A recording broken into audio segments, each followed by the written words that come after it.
I'm Mike Bradner, and this is Capital Views, and we have with us today Luke Fanning, who comes from an organization called APICDA, and I will let you detail out that acronym. Thank you, Mike. Thank you for having me here today. APICDA is one of 6 community development quota organizations in the state of Alaska, and APICDA stands for the Aleutian Pribilof Island Community Development Association. Each of our organizations was formed to help our residents, the residents of Western Alaska villages, participate in some of the wealth of the Bering Sea and Aleutian Islands that surrounds them. And the program has 4 goals. It's to create opportunity for Western Alaska villages, to participate in those fisheries, to support economic development, to alleviate poverty and provide social and economic benefits, and to help achieve sustainable and diversified local economies. And basically, you have to invest mostly in sea resources. That's right.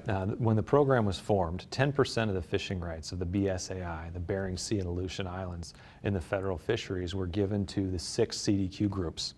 And from that base platform, each of the groups got royalty revenues, which we then invest in for-profit ventures.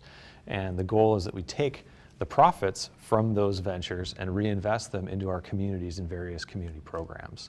And we're required to make the lion's share of our investments only in seafood. And some of the CDQs own quite a fleet. I mean, some sizable ships, and that makes a lot of do you have a lot of employment on the ships that are acquired by the CDQs? You know, that's a great question, and the fishing industry is very diverse. You know, we have people literally in small open skiffs fishing from the communities all the way up to factory longliners and factory trawlers. So each of our 6 groups provides employment opportunities within that spectrum. So many of the groups have employees who are working on those ships or in other aspects of the range or the spectrum, so to speak, of the vessels that we have. When we look at the regions, we're talking about the Aleutians, which is you folks, and one of the Pribilof Islands, correct? Correct. That's okay. Then Bristol Bay. Bristol Bay. And then coastal villages, which is basically the Kuskokwim Yukon Delta portions of it. The Yukon, mouth of the Yukon CDQ, Norton Sound. And each one of those are quite different from each other. Yes, that's absolutely right. With 65 villages, all with differing needs, you know, no 2 communities are the same. And so you see a lot of differences. The needs of the Pribilof Island communities might be very different than a Bristol Bay community or some of the upriver communities further north. So one of our challenges is to figure out how do we best deliver the value from this program to achieve our goals. And that varies by group, and it varies by community as well. And you can cooperate in investment in other kinds of programs, shore-based sometimes. There's the caveat on seafood and so on. But if there's various kinds of things that come along there, you could participate, with the federal government, with the state, with anybody who came forward to join with you. Yeah, that's right. We do have some limited opportunity to make investments outside of the seafood industry, but it's generally limited to about 25% of our annual revenues. So for most of the groups, that means a strong focus on our core business, which is seafood processing, for the purpose of providing community benefits. So what's the net worth of all the CDQs?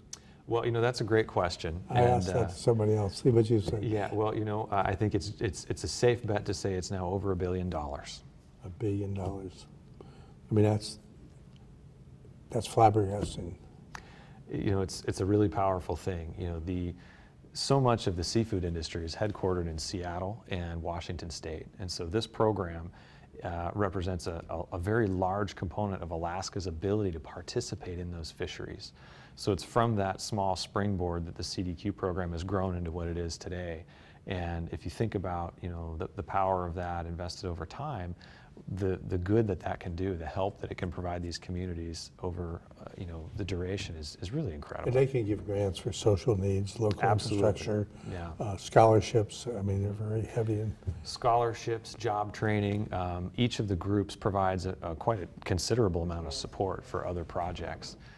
Support for schools, students, infrastructure grants, seafood processing, and programs that allow our fishermen to participate in the fisheries that are out there, all core parts of the CDQ program. And Seattle interests were not very happy when you folks came along and you got a little bite in their turf, or what they thought was their turf.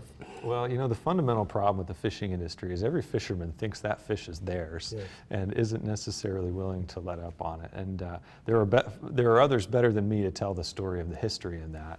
But certainly, Alaskanization of the ownership of the resource is an important part of this. Yeah. You know, I think probably we need a broader understanding of just what CDQs are among, you know, Anchorage economic interests, among legislators, almost whomever. There's a tendency for things rural to be just on the other side of the mountains, and folks can't see them.